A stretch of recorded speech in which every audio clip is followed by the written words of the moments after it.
कहानी की शुरुआत एक ठंडी रात से होती है। शहर की चमकती लाइटें दूर से धुंधली दिख रही हैं और नदी का पानी तेज बहाव में काला और डरावना लग रहा है। शहर के एक बिजी पुल पर किम स्योंग जून नाम का एक आदमी खड़ा है। उसकी आंखें थकी और उदास हैं। उसके जीवन की सारी उम्मीदें खत्म हो चुकी हैं। नौकरी चली गई, पैसे खत्म हो गए और रिश्ते भी टूट गए। अब सिर्फ एक रास्ता बचा लगता है, सब कुछ खत्म कर देना। वह रेलिंग पर झुका नदी को घूर रहा है और बिना सोचे नदी में कूद जाता है।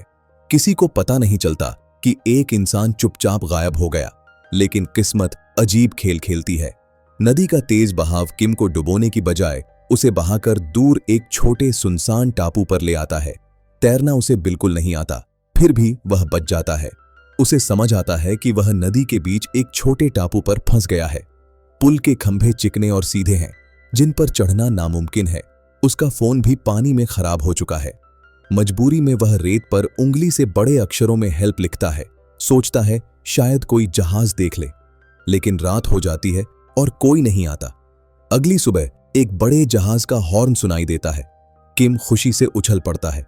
जल्दी से गंदे कपड़े ठीक करता है, बाल संवारता है, जबरदस्ती मुस्कान लाता है और हाथ हिलाकर जोर जोर से चिल्लाता है। लेकिन जहाज पर लोग उसे सिर्फ नमस्ते करते समझते हैं। वे भी हाथ हिलाते हैं और जहाज आगे बढ़ जाता है। किम का दिल टूट जाता है। वह समझ जाता है कि उसकी मदद की पुकार गलत समझी गई। उसके बाद कई दिन बीत जाते हैं, कोई दूसरा जहाज नहीं आता। किम अंदर से पूरी तरह टूट जाता है। वह पेड़ से रस्सी जैसी चीज बनाता है और फंदा तैयार करता है। सोचता है निकलने का कोई रास्ता नहीं तो यहीं खत्म कर देना बेहतर। लेकिन जैसे ही फंदा गले में डालता है, पेट में तेज दर्द शुरू हो जाता है। पानी में ज्यादा देर भीगने से पेट खराब हो गया है। वह झाड़ियों की तरफ भागता है और राहत लेता है। तभी उसकी नजर जमीन पर उगे रंग बिरंगे फूलों पर पड़ती है। एक फूल तोड़कर मुंह में डालता है। स्वाद इतना मीठा कि बचपन की यादें ताजा हो उठती हैं। वह रोता है, लेकिन रोने के बाद दिमाग साफ हो जाता है।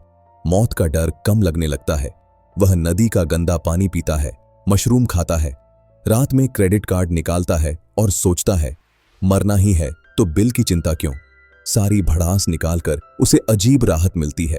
अगली सुबह वह हेल्प मिटाकर हेलो लिखता है। टापू पर घूमते हुए किम को पुरानी बत्तख के आकार वाली छोटी नाव मिलती है। वह उसे साफ करता है और अपना आशियाना बना लेता है। जिंदगी भर अपना घर नहीं खरीद पाया था, आज उसे अपना घर मिल गया लगता है। मशरूम खाकर ऊब जाता है तो सोचता है अब मांसाहारी खाना चाहिए। बोरियों से जाल बनाता है, लेकिन मछली नहीं फंसती। लकड़ी का कांटा बनाकर वार करता है। कांटा उसकी टांग के पास धंसता है, बाल बाल बचता है। जंगली बत्तखें तेज भाग जाती हैं। आखिरकार पेड़ पर चिड़ियों के अंडे दिखते हैं। चढ़ने की कोशिश करता है, फिसलकर गिरता है, पैंट घिस जाती है।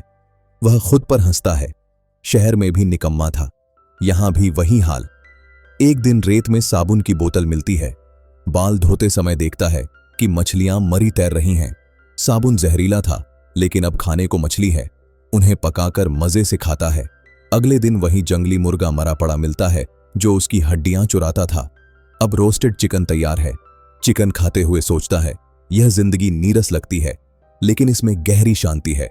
शहर की भागदौड़, बिल, टेंशन से दूर, सिर्फ हरियाली, हवा और चिड़ियों की आवाजें। उसका मन बचपन जैसा आजाद होने लगता है। अब किम फिट रहने के लिए कसरत करता है, पत्थर उठाता है, रेत पर दौड़ता है, बोरियत भगाने को जंगली फलों से गोल्फ खेलता है और अच्छे शॉट पर खुद ताली बजाता है। एक दिन वही पर्यटन जहाज फिर गुजरता है। किम उसे देखता है, लेकिन कदम पीछे हटते हैं। वह झाड़ियों में छिप जाता है। उसे एहसास होता है कि शहर के दबाव के मुकाबले यहाँ की सादगी और सुकून ही वह चाहता है। लेकिन यह शांति ज्यादा दिन नहीं टिकती। एक दिन किनारे पर जजंगम्योन नूडल्स का खाली पैकेट मिलता है। फोटो देखते ही मुंह में पानी आ जाता है। अंदर मसाले का छोटा पैकेट बचा है। वह घंटों उसे सूंघता रहता है। अब रोस्टेड चिकन में भी स्वाद नहीं लगता। सपनों में नूडल्स ही आते हैं। वह ठान लेता है कि टापू पर खुद नूडल्स बनाएगा। घास, जड़ें, पत्तियां इकट्ठा करता है, पत्थर से कूटता है, आटा गूंथने की कोशिश करता है। हर बार कुछ गलत होता है, कभी पतला, कभी सख्त। भूख से लार टपकती है। मसाला चाट लेना चाहता है, लेकिन रोक लेता है। उसे पूरे नूडल्स चाहिए। एक रात सपने में नूडल्स खा रहा होता है कि नाव की छत पर तेज आवाज होती है। नींद खुलती है। छत चिड़ियों की बीट से भरी है। पहले गुस्सा आता है, फिर ख्याल आता है चिड़ियां दाने खाती हैं, बीट में बीज होंगे। दिल जोरों से धड़कता है। खराब क्रेडिट कार्ड से बीट खुरचकर इकट्ठा करता है। टापू के बीच खाली जगह चुनता है। नाव की सीट से फावड़े जैसा इस्तेमाल करके जमीन खोदता है। रास्ते में भारी पत्थर आता है, लेकिन नूडल्स की चाहत इतनी मजबूत कि वह हटा देता है। बीज बोता है। कोट से पुतला बनाता है ताकि पक्षी फसल न खाएं। पुतले को देखकर मुस्कुराता है जैसे सबसे बड़ा काम पूरा हो गया। लेकिन किम को पता नहीं कि उसकी हर हरकत पर दूर एक ऊंची इमारत की खिड़की से एक लड़की की नजर टिकी है। वह सालों से लोगों से कतराती है, कमरे से बाहर शायद ही निकलती है। कमरा कचरे और खाली पैकेटों से भरा रहता है। पर्दे हमेशा बंद। मां बाहर से पूछती है तो मोबाइल पर मैसेज भेजती है। मां खाना दरवाजे बाहर रखकर चली जाती है, तब वह थोड़ा दरवाजा खोलकर खाना अंदर खींच लेती है। दिन भर इंटरनेट पर दूसरों की जिंदगी जीती है। वहां वह जो चाहे बन सकती है। सिर का पुराना जख्म कोई नहीं देखता, कोई सवाल नहीं पूछता। उसका सबसे बड़ा शौक कैमरे से चांद की तस्वीरें लेना है। चांद पर कोई नहीं रहता, इसलिए कोई जज नहीं करेगा। फोटो लेकर अलमारी में दुबक कर सोती है, वहीं सबसे सुरक्षित लगता है। साल में सिर्फ 2 बार पर्दे हटाती है। हवाई हमले की ड्रिल के दौरान, जब सड़कें खाली हो जाती हैं और शहर छाछ जैसा लगता है। इन्हीं दिनों उसकी नजर रेत पर लिखे हेल्प पर पड़ती है। झूम करके देखती है तो आदमी फांसी लगाने की कोशिश करता दिखता है। वह घबराकर कचरे के ढेर पर गिरती है और पर्दे बंद कर लेती है। रात नींद नहीं आती। आखिरकार फिर पर्दा हटाती है। आदमी जिंदा है तो राहत मिलती है, लेकिन तभी वह पैंट उतारकर अजीब हरकतें करता दिखता है। वह डर और हैरानी में कैमरे से देखती रहती है। धीरे धीरे उसका ज्यादातर समय उसे देखने में बीतता है। उसकी फोटो दीवार पर लगा लेती है। किम नाव खींचते जूझता है तो वह उंगली आगे करके नाटक करती है जैसे धक्का दे रही हो।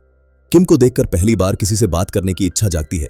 एक रात हिम्मत जुटाती है, हेलमेट पहनती है, गहरी सांस लेती है और कमरे से बाहर निकलती है। खिलौने से गार्ड का ध्यान भटकाकर सोसाइटी से बाहर निकल जाती है। पुल पर पहुंचकर टापू की तरफ बोतल फेंकती है। अंदर सिर्फ नमस्ते लिखा है। बोतल तैरती हुई आगे बढ़ती है। अगले दिन वह बेचैनी से देखती रहती है, लेकिन जवाब नहीं मिलता। बोतल शायद खो गई। 3 महीने बीत जाते हैं। इस बीच किम टापू का पूरा मालिक बन चुका है। सुबह छोटी मछलियां पकड़ने और कड़क चाय से शुरू होती है। दिन भर खेतों में काम। चिड़ियों की बीट से बोए बीज अब पौधों में बदल चुके हैं। एक दिन पेड़ की टहनी में बोतल फंसी मिलती है। अंदर नमस्ते। वह देर तक देखता रहता है। पहली बार एहसास होता है कि कोई उसे देख रहा है। रेत पर नया संदेश लिखता है। दूर से लड़की उसे हाथ हिलाते देखती है और खुश हो जाती है। उस रात वह फिर बोतल फेंकती है। अब किम के पास एक दोस्त है जो उसे देखता और समझता है। किम के खेतों में सब्जियां और फल उगने लगते हैं। एक दिन पुतले के पास हरी पत्ती दिखती है। हटाने पर मक्के का पौधा और दाने नजर आते हैं। वह खुशी से चिल्लाता है। टापू अब सजा नहीं, नई शुरुआत लगता है। लड़की समझ जाती है कि किम के लिए जजंगम्योन सिर्फ खाना नहीं, सबसे बड़ी चाहत है। वह ऑनलाइन नूडल्स ऑर्डर करती है और डिलीवरी वाले को मोटी रकम देकर टापू तक पहुंचने को कहती है। डिलीवरी वाला जान जोखिम में डालकर नाव से पहुंचता है। किम को देखकर हैरान, बिखरे बाल, जली त्वचा, लेकिन आंखों में शांति। वह नूडल्स जमीन पर रखता है। खुशबू फैलते ही किम का दिल धड़कता है, लेकिन वह रुक जाता है। आंखें बंद करके खुद से लड़ता है और नूडल्स वापस सरका देता है। कहता है, एक कटोरी नूडल्स मेरे लिए सिर्फ खाना नहीं, वह उम्मीद है जिसे मैं अपने हाथों से उगाना और बनाना चाहता हूं। डिलीवरी वाला वापस लौटकर लड़की को सब बताता है। उम्मीद शब्द सुनकर वह ठिठक जाती है। ठंडे नूडल्स खुद खाती है और हर निवाले में किसी और की मेहनत महसूस करती है। उसी दिन मां बाहर से पूछती है तो वह पहली बार चुप नहीं रहती। दरवाजा खोलकर कहती है, मुझे मक्का उगाना है। मां 3 साल बाद बेटी को बाहर देखकर रो पड़ती है। किम को एक और बोतल मिलती है। लड़की ने बिना पूछे खाना भेजने की माफी मांगी है। जवाब में किम रेत पर बड़ी पेंटिंग बनाता है, टापू, नदी और 2 छोटे इंसान। लड़की उसे देखकर रोते हुए मुस्कुराती है। अब उनके बीच शब्दों से परे गहरा रिश्ता है। आखिरकार वह दिन आता है। मक्का और सब्जियां पक जाती हैं। किम मक्के को कूटकर आटा बनाता है, गूंथता है, बोतल से बेलता है। नूडल्स बनाते वक्त हाथ कांपते हैं। 5 मिनट उबालता है, मसाला मिलाता है। पहला निवाला लेते ही आंखें भर आती हैं। वह रोता है, खुशी और जीत के आंसू। जब खोने को कुछ नहीं बचता तो एक कटोरी नूडल्स भी जीने की सबसे बड़ी वजह दे देती है। लड़की भेजी तस्वीर देखकर देर तक स्क्रीन घूरती है और मन ही मन उसके लिए खुश होती है। उस रात वह पहली बार अलमारी में नहीं सोती। बाहर निकलकर अपने पौधों के पास जमीन पर लेट जाती है। हवा ठंडी लगती है, लेकिन अब डर नहीं लगता। किम खराब फोन कान से लगाकर मुस्कुराता है जैसे बात हो रही हो। लड़की उसकी रोजमर्रा का हिस्सा बन चुकी है। लेकिन एक दिन किम पूछता है, तुम कौन हो? यह पढ़ते ही लड़की का दिल बैठ जाता है। वह इंटरनेट से खूबसूरत लड़की की फोटो निकालती है। बोतल में रखने वाली होती है, लेकिन हाथ रुक जाते हैं। अगर रिश्ता उम्मीद पर टिका है तो झूठ से शुरुआत नहीं होनी चाहिए। वह बोतल नहीं फेंकती। किम को जवाब नहीं मिलता। इंतजार करते करते वह रेत पर क्यों लिखता है। लड़की यह पढ़कर डर के मारे पर्दे बंद कर लेती है। इंटरनेट खोलती है तो पता चलता है कि लोग उसे धोखेबाज कह रहे हैं, क्योंकि वह दूसरों की तस्वीरें इस्तेमाल करती थी। ताने पढ़कर वह फिर अलमारी में छिप जाती है। उसी वक्त बाहर भयानक तूफान शुरू हो जाता है। टापू पर किम के खेत तबाह होने लगते हैं। वह नाव बचाने की कोशिश करता है, लेकिन लहरें खींच ले जाती हैं। मेहनत से बनी दुनिया उजड़ जाती है। लड़की अलमारी में फूट फूट कर रोती है। अगली सुबह बारिश थमती है।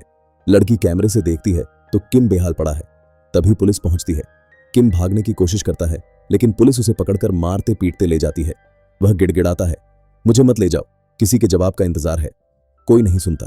यह सब देखकर लड़की के अंदर कुछ टूट जाता है। वह समझ जाती है कि किम किसका इंतजार कर रहा है। वह फैसला कर लेती है। पहली बार बिना डरे घर से बाहर निकलती है। धूप में दौड़ती है। सिर का निशान सबको दिखता है, लेकिन अब डर खत्म हो चुका है। पुलिस किम को सड़क किनारे छोड़ चुकी होती है।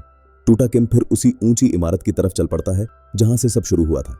लड़की वहां पहुंचती है, तब तक किम बस में बैठ चुका होता है। वह उसके पीछे भागती है और जोर से चिल्लाती है, लेकिन बस दूर निकल जाती है। थककर वह सड़क पर बैठकर रोने लगती है। उसे लगता है अब सब खत्म हो गया। तभी पूरे शहर में हवाई हमले का सायरन बज उठता है। सायरन सुनते ही बस रुक जाती है। लड़की को नई जान मिलती है। वह दौड़ती हुई बस में घुसती है और सीधा किम के सामने खड़ी हो जाती है। किम उसे देखकर बोल नहीं पाता। दोनों कई पल तक एक दूसरे को बस देखते रहते हैं। अब वे अकेले नहीं हैं। अलग अलग रहकर जो सुकून कभी नहीं मिला, वह एक दूसरे के सामने खड़े होकर मिल जाता है। आगे जिंदगी उन्हें जहां भी ले जाए, एक बात तय है, कम से कम अब वे अकेले नहीं होंगे। अगर आपको यह वीडियो पसंद आई हो तो वीडियो को लाइक करें और चैनल को सब्सक्राइब करें। हम मिलते हैं आपसे बहुत जल्द एक और ऐसी ही माइंड ब्लोइंग स्टोरी के साथ।